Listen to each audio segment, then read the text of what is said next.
Well, the Big 12 basketball season continues on. We are through the first full week of February, and let's dive into it. I'm Pete Mundo, Heartland College Sports, covering the Big 12. He is Matthew Postins, our lead Big 12 basketball writer, and we are just about a month away from the Big 12 basketball tournament getting underway. So another great week of hoops. Matthew, we start off this show each and every week talking about the best game in the Big 12. I'll go first. I'm going to be selfish here, and I'm going to take Kansas and Kansas State. Big Monday, K-State losing 4 straight. KU's coming off of that wildly emotional win. I mean, Allen Fieldhouse was on fire Saturday against Houston. And, K-State ends up storming back in that game. I thought it was over early in the second half when KU went up 10 points. And I'm like, okay, this is what we expected. KU's going to win this thing, but got to give a lot of credit to Tyler Perry and this Kansas State team for coming back the way they did. Before you give me your game of the week, what'd you make of that game and the turnout there? Yeah, they found a way down the stretch to extend that game. I felt like Kansas kind of stopped executing offensively to a certain degree there in the final couple of minutes. They made some mistakes. Kansas State made some mistakes, and really, the last 4 minutes of regulation and overtime was really about which team made the fewest mistakes, and Kansas State made about 1 or 2 fewer. I was really kind of surprised at the lack of execution for Kansas down the stretch, but Kansas State found ways to get to the foul line. They shot extremely well at the free throw line in the second half. They finally found a way to stop minimizing their turnovers, and they did a serviceable job keeping the rest of Kansas off the glass, aside from Hunter Dickinson. They kept the rest of that team off the glass, and that big win for them. They needed it. Yeah. They needed something to kind of propel them into the second half of the season, kind of keep their NCAA hopes alive. They went from being not even on the bubble, but now they're kind of on that. There's like the first tier of the bubble, the second tier of the bubble. They're on the third tier now, but at least they're in that neighborhood now. And now they've got a chance if they can build some momentum here the next couple of weeks. And you know what? The great thing about the Big 12 is you have games that can improve your NCAA tournament resume basically every night. So that's the good thing for Kansas State going into the weekend. Now, by the way, before I get to your game of the week, to everyone watching right now on YouTube, subscribe to the show, hit that thumbs up as well right below the video. That helps us out more than you realize. I know you're like, why should I do it? Well, it takes, first off, half a second, and 2, it helps us a lot. So thank you for doing that. And of course, on the podcast, leave that rating, review, subscribe. And we always appreciate our friends and affiliates on the radio show. So Matthew, your game of the week in the Big 12 was and why? Yeah, I got to go with Texas Tech at Baylor. First of all, obviously the first time Scott Drew has met with another former assistant in Grant McCasland. Baylor had built up some momentum after that 3-game losing streak. Tech was in the middle of a 2-game losing streak at the time. So they're both trying to, Baylor wants to extend that momentum. Tech's trying to kill it. Tech was a little shorthanded without Warren Washington, but I thought for about 35 minutes they played a great game, and then Baylor just shot them out of the gym in the second half. At one point in that game, under 4 to play, Baylor had shot 72% in the second half of that game. I mean, it was just an incredible display of shooting by them. And still, it took, a Joe Toussaint offensive foul to get him out of the game with them down 6, trying to score a basket to allow Baylor to win that game. So Tech found a way to make it close late, but another great atmosphere there at Foster Pavilion. Given everything that had happened on Saturday with Scott Drew and with Mac Rhodes and the officiating and everything else, it was a nice win for them. And they need that momentum going into Saturday because they've got to go to Allen and play Kansas. And it's a game day game. So the crew's going to be there. It's going to be a big deal, big atmosphere, just like it was last weekend with Houston. So both teams needed that win, but Baylor, I think, needed it just a little bit more. I agree. Like, here's the thing. I said about Texas Tech, hey, I think they're good, but I got to see more. I'm not going to buy them at 5-1. And Tech fans got upset with me when I would say that early in conference play. And now they've lost 3 in a row, but I'm not sitting here saying I told you so. What I'm actually going to say, and I don't know how you feel about this, is Tech's lost 3 in a row, but I don't feel any differently about Tech at 5-4 than I did at 5-1. Like, I think you can look at these losses and say, okay, this is still a really good team that's building something and is in a good place to make the NCAA tournament. And that would be a great success in year one of Grant McCaslin. Yeah, absolutely. And I think to kind of underscore that, both teams had the same exact overall record going into this game. I think they were both 16-5. Yeah. I think the only difference was the conference record. The bad thing for Tech is losing that game. They lost a chance to tie for second place with Iowa State in the conference. And you got to start thinking now, you're like you said, you're a month out from Kansas City. There's 4 double byes sitting out there in the conference tournament for the top 4 seeds. You'd love to have that extra rest before you have to play that quarterfinal game. But, to me, Tech is still the same team. Pop Isaacs is still shooting really well. They got a great game from Darian Williams the other night. They've got a lot of really good pieces. They still play really good defense. I didn't think it was so much about Tech as much as it was just Baylor had a great second half. The adjustments they've made defensively going back to their 1-3-1 are really helping their young players defend well. And it was just really a case in the second half where the train just left the station with the way Baylor shot the ball, and Tech just couldn't catch up. You look at some of these other games. Oklahoma gets a game it really needed at home, beating BYU. And, of course, a little extra, emotion around that game with the passing of Toby Keith. We saw the red Solo cups on the sidelines. They had a nice tribute to him. They had the seat there with, the guitar in it. So that was big for Oklahoma to not snap a losing streak, but they had lost 3 or 4 games before that win against a solid BYU team. And then Iowa State on the road beating Texas. We'll talk about both of them here for a second, but what's with Texas? I mean, Texas is like the antithesis of a Big 12 team in the sense that they can't win at home, but they play really well on the road. I don't know. It's just strange to me. Yeah, it's just they have a general lack of consistency outside of Dylan Dessou and Max Asmus. Asmus, excuse me. Those 2 guys are money every night. I mean, Dessou had an incredible game against Iowa State. Yeah. Asmus had a solid game, but there really isn't a third guy that steps up night to night and gives them something at an elite level. Tyrese Hunter gives them something one night. Chendall Weaver gives them something one night. Dylan Mitchell gives them something one night. But I thought a couple weeks ago maybe they could cobble together a third option based on those 3 guys, but I'm not sure they can at this point. I think they need one of those guys to step up to be a consistent third scoring option for them from game to game. And I mean, a guy that can get them 14, 15 points a game, because you can't put all of this on Dylan Dessou's and Max Asmus's shoulders for the rest of the season. They're not going to be able to sustain it. So I think it's really just not having that consistent third option. And for whatever reason, the home court advantage they enjoyed last year in Big 12 play just is not there this year. It's not. Now, for the Oklahoma game, OU pulled away from that game late, really had an explosive second half. And, I'm looking at this BYU team, and even though they lost, I mean, I'll tell you what, Matthew, when I watch this guy that I'm still new to, this Traore guy who, I'm not even going to try with the first name. I know BYU fans have commented on past videos, but watching this guy come in off the injury and really make an impact for this BYU team, even off of that loss, I'm like, they got something going here, because suddenly it feels like this team will be less reliant on the 3-pointer with him now in the mix. He's had some great games here as of late. Yeah, I mean, they're always going to shoot the 3, but the advantage of having him inside is his size and the fact that, big guys have a gravitational pull, whether it's him, Hunter Dickinson, Yves Missi at Baylor. All those guys have a gravitational pull when they're in the paint. So they pull defenders to them. That opens up the floor, and it makes it easier for guys to shoot the 3, shoot open threes, shoot the 3s they want to shoot, as opposed to forcing something up over a contest. So, when he's on the floor, I think it allows them to space it better.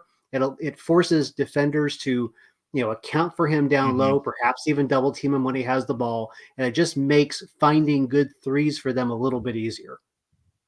Matthew Postins is joining us. Mundo, Heartland College Sports. Thanks for being here. If you're just joining the video, hit that thumbs up and subscribe to the show and review. All right, Matthew, I saved this game for last because I want to weave into the conversation of the week, and that is, to me, the officiating drama in this league right now, which is just crazy. Houston blows out Oklahoma State. At the 15-minute mark, an absolutely insane moment from Houston head coach Kelvin Sampson. He lost his mind, and he got ejected from the game. I mean, It was unlike anything I've ever seen because there wasn't anything all that egregious that led up to it. When you look back at that moment, was that just encapsulating what has been frustration from coaches across this conference? Was there a message being sent? What was that all about from Kelvin Sampson? Yeah, that's the best tirade I've seen since Chris Beard fell on the floor a few years ago arguing a call. If you find that video on YouTube, you can find it on my Twitter account. It's one of the best tirades I've ever seen.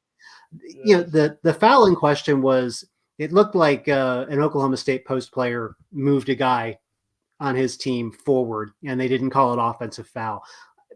To me, not that egregious that it was missed, but I think Kelvin Sampson took advantage of the opportunity to make a point. And really, I think this has been building for the last couple of weeks. We kind of talked about this in the text chain.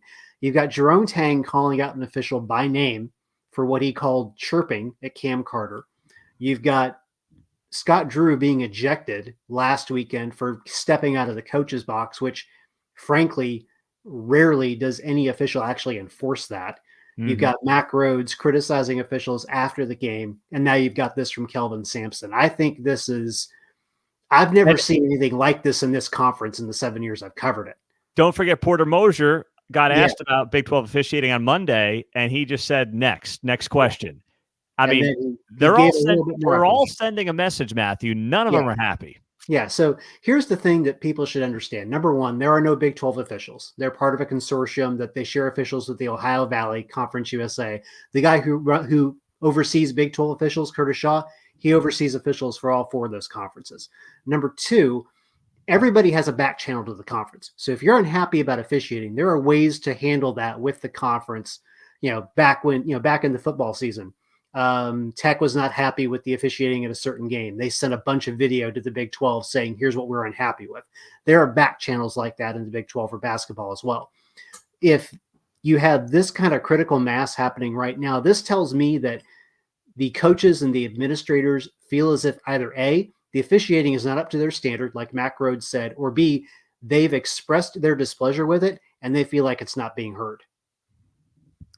Good point. So, and if it's not being heard, that's where Kelvin Sampson, I mean, it's kind of like an argument with a girlfriend, boyfriend, wife, husband, where little things build up and then you explode over the dumbest thing because you've just allowed things to build. And it felt like that's what it was for Kelvin Sampson. These little things built up. He exploded over something that wasn't a big deal necessarily. And then this is what we end up seeing, on the court on Tuesday night, because it was wild.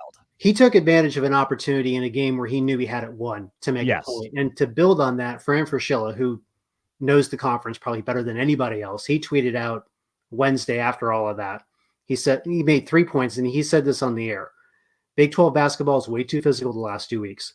Uncalled illegal screens, box out tackles, undercutting lob catchers will get somebody hurt soon. It's pervasive and league-wide.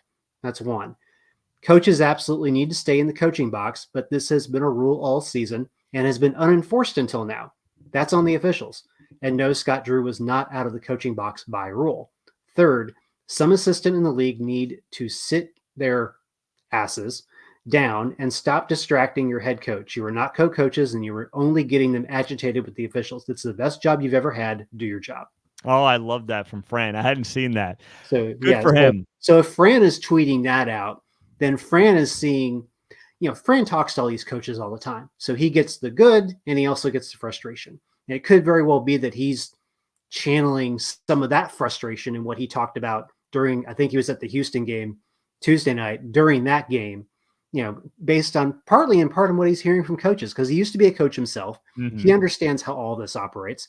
It just kind of feels like everything's kind of at a critical mass right now. And I feel like the conference almost needs to kind of step forward and address this, not with a dressy press release, but really just say, this is what our coaches and our athletic directors are telling us right now. We're going to try and work on fixing it. And I'm here to tell you, there's no analytic transparency in terms of how good or how bad officials are. So it's not out there. I've been researching it all day. It is not out there. Okay, so there's no Big 12 officials. There's no analytics around this. So what's it going to take? Each coach to say, I don't like this guy. I don't like that guy. I don't like this guy. I mean, They is do that, that. is it going to They have to do just that. be eliminating guys they don't like? It could be. And coaches do have some feedback. You remember John Higgins, everybody knows who John Higgins Yeah. is. He's now head brutal. of the Western Officiating Consortium. So he manages officials now for 6 different conferences. Even though fans don't like any officials, but fans really gravitated toward not liking him. Yeah. I've heard Fran say coaches want John Higgins on their game because they like him. They think he's consistent. They think that most of the time he gets it right. So coaches do have some input into this as well. So yeah, they could say, I don't want this guy. I don't want this guy. I don't want this guy. But they could also be overruled based on how the officials get assigned. Got it. All right. Well, this is definitely worth watching. We'll do that here at heartlandcollegesports.com. By the way, go check out our free message boards at heartlandcollegesports.com. We are talking about this and much more. Once again, free to sign up and join us over there. Matthew, we got a few minutes. Let's talk about the weekend games on Saturday. I mean, the premier matchup is, as you noted, Baylor at Kansas. College game day is going to be in Lawrence on Saturday. I guess we could say that's the obvious game of the week to take a look at, and we'll talk about that at the end. But if you're looking at one of these other games, I'll give you mine first in terms of the game of the week outside of the obvious one. Okay. I'm looking, and then you go after me. Deal? I'm looking at Iowa State hosting TCU, because to me, you have these two teams that are separated by a game. TCU had a tough loss last week against Texas. TCU didn't play this week, so they had their kind of bye week that each team has during conference play. And we know that, Iowa State coming off that win against the Longhorns this week, they've won 4 of their last 5, and they're still saying, hey, why not us to win the Big 12? So I love that game. Jamie Dixon taking a tough TCU team on the road to Ames on Saturday. What about you? I like the Houston-Cincinnati game just because these two teams are really familiar with each other back in their days in the American Athletic Conference. Cincinnati also I think they had their bye this week as well, because I don't think they played in the middle of the week. So they're coming off that win on the road at Texas Tech. Houston's coming off that win against Oklahoma State. But, Houston has found winning on the road to be difficult. Everybody finds that to be difficult. So I think there's a real opportunity here for Cincinnati with a little momentum from the Tech win, a week off to rest. They have some guys that they're trying to get healthy, including Frederick, their point guard, who would be a massive boost for them if they could get him on the floor at some point, because they're so familiar with each other. And I don't think Cincinnati looks at Houston like, oh, wow, they're a notch above us. They were in the same conference for years. So they're familiar. They're not intimidated by them. And Cincinnati plays really well at home. They just haven't been able to close the deal against a ranked team at home for the most part this season. So this is a really good opportunity for them to do that. All right. So let's touch on this game then, the big game, Baylor at Kansas, top 15 matchup, of course. Baylor's a half game ahead of Kansas in the standings in the Big 12. Mm-hmm. This game comes down to fill in the blank. This game comes down to Johnny Furphy versus Jacoby Walter. Okay. Johnny Furphy has been playing great basketball for them the past few weeks. He's really given them something different on the wing and the perimeter as a shooter and a rebounder. Walter's been kind of inconsistent, but I've seen signs the last couple of games that he's kind of getting over that freshman valley, so to speak, and his play is starting to uptick a little bit. Like I said, I think them moving to the 1-3-1 zone is helping him because it reduces the amount of things you have to do defensively. You can pursue rather than try to anticipate. So, I think Dickinson and Misi, that's an interesting matchup because they're big guys, but I think they might cancel each other out to a certain degree. I think the matchup of those two guys, I think those two players could really define what happens on Saturday. Yeah, that's going to be a heck of a game to watch. And obviously, College Game Day will be in town. So when you look at these other couple of games here, we'll touch on them real quick, Matthew Postins. UCF, I mean, UCF's at Texas Tech. This is an interesting game. We're not really talking about UCF and the NCAA tournament, but if they win this game, they're 5-5 in the Big 12. Tech is 5-5 in the Big 12, and right now UCF is half game ahead of Texas in the conference standings. Matthew, I mean, and I know Knights fans are saying to us, "Hey, don't forget about us." Yeah, they're a really interesting team because they've got length. They play good defense. They've got 2 or 3 guys that can really fill up the basket. I need to see them. They need a game like this. They need a win like this on the road against a ranked team because they've beaten ranked teams at home. They've challenged teams on the road, but this is the kind of game where, honestly, they could, create some credentials for themselves with the committee, getting to 14 wins. And, these are the kind of wins the committee wants to see a team like UCF win, a team that's kind of not on the bubble right now, but could be on the bubble if they build a little momentum. This is that kind of game for them where they could really impress the committee and help their net and really put themselves in a position to start getting in the conversation. It's almost maybe more impressive beating Tech on the road than beating Kansas at home this year. You could make the argument. If you look at this Bedlam, Bedlam's interesting just because you're looking at the end of Bedlam this year in all sports, but basketball obviously is not football. Kansas State at BYU, Kansas, of course, K-State coming off that huge win on Monday against KU. BYU coming off the loss we talked about to Oklahoma. 2 teams that, once again, right in the middle of the pack in the standings, kind of K-State not in the tournament, BYU in it. So there's a lot at stake in that game as well, which is the last game of the night, ESPN2. Yeah, 9:00. Thanks. I didn't want to go to bed early. No. Hey, that's the new Big 12, man. Just wait till next year. Yeah, exactly. I mean, momentum is a funny thing. It's interesting that Kansas State has all this time off between the Kansas game and this game. Could be good for them, could be bad for them. It's really hard to say, but I think this is a game they need to win more than BYU at this point. I mean, BYU, I feel like I don't want to say they're a tournament lock, but I feel like when you look at remaining strength of schedule, guess who has the easiest strength of schedule remaining among Big 12 teams? It's BYU. Oh. Now it's 40. They're 40th ranked, but it's BYU. So they're an interesting road down the stretch. Sorry about that. ESPN decided to start a video in the middle of that happens all the time. But I really feel like this is a game, if Kansas State really wants to make a run and go from being on the 3rd tier of the bubble to the 2nd to the 1st, this is a game they need to win. They just beat a ranked team at home. Beating a ranked team on the road means a little bit more in your net rating, and this could really help boost them up a little bit as things are going along here in February.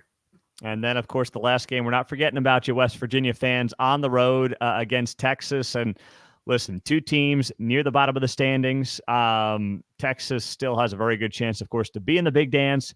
West Virginia, not so much. It's a West Virginia team that's coming off the bye week after losing to BYU last week. Now they've got a tough stretch ahead of them. West Virginia at Texas, at TCU, home to Baylor, UCF, Iowa State, K-State. It just doesn't end. So it is going to be a great Saturday of Big 12 basketball. College Game Day will, of course, be at Allen Fieldhouse, as we noted. And Matthew, it's going to be a fun one, man. We appreciate you, and it's always great to have you here.